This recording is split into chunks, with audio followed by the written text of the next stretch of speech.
Where are 1% of American adults? Oh, I imagine we could find out, couldn't we? We could use Google Earth, because some of them are quite big. There's There's one. He's got his own postcode. 1% of the population, which is, what's the population? It's about 300 million, isn't it? So you're talking about between 2.5 and 3 million, say? Jail. Yes. G for jail. English spelling of jail, of course, but it is G for jail. Really, that Yeah. many people?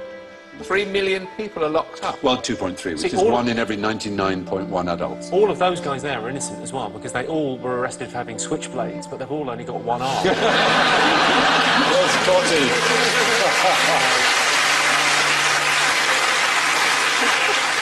Proportionally, Americans in prison, more than twice as many as South Africans, more than 3 times as many as the Iranians, more than 6 times as many as the Chinese. No society in history has imprisoned more of its citizens than the United States of America. We're doing pretty well, though, don't we? We sort of top the European League. We're ahead of China, Turkey and India. Yes. Yeah, with 148 prisoners per 100,000. It's the 3 strikes and they're out. That's been really the problem, bumped it up yeah. recently. I mean, a legal system based on baseball just seems bizarre, doesn't it? What can we do? We don't seem to understand the law. It's all very complicated. What's simple? What do people like? Baseball. Right then. Here's the rule. 3 strikes and you're out, yeah. Mental. What it means is if the first 2 strikes, the first 2 crimes you're convicted of are serious enough, the third one, no matter how trivial, will get a life sentence, 25 years or more. So, for example, Leandro Andrade is serving 2 consecutive 25-year terms for shoplifting 9 videotapes. Or... He took 9? Yes. Kevin Webber, 26 years for stealing 4 chocolate chip cookies. It's astonishing. It's really stupid, isn't it? Because if you know you're on this sort of deal... Yes. Yeah. Take 5. Yes, That is the idea, obviously.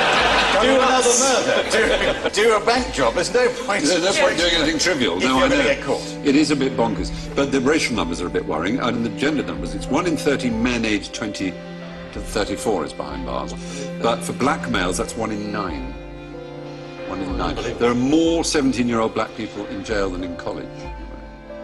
So 5% of the world are American, 25% of all prisoners Isn't the real are American. controversy with this the business end of it? Well, that's true. It's also, as you say, right, it is a business. Because it's not just license plate, they make loads of stuff. Well, one of the things I should have said when talking about contraband is that you're not allowed to bring into America anything that's been made by forced labour or prisoners. But in America, you could almost say, if you were so minded, that they've reinvented the slave trade. They produce, for example, 100% of all military helmets, ammunition belts, bulletproof vests, ID tags and other items uniform, 93% of domestically produced paints, 36% of home appliances, 21% of office furniture, which allows the United States to compete with factories in Mexico because, of course, obviously the workers can't refuse to work for 25 cents an hour. I very much like to say something hilarious, but something must be done. It is. Yes, It feels a bit more astonishing. timey to say. Come on. It is a bit amazing, isn't it? Yeah. It's extraordinary. Yeah. It's slavery by the back door. Exactly. Incentive for you to work. You get solitary confinement if you refuse to work. Yeah, more than 1 in 100 American adults are in jail.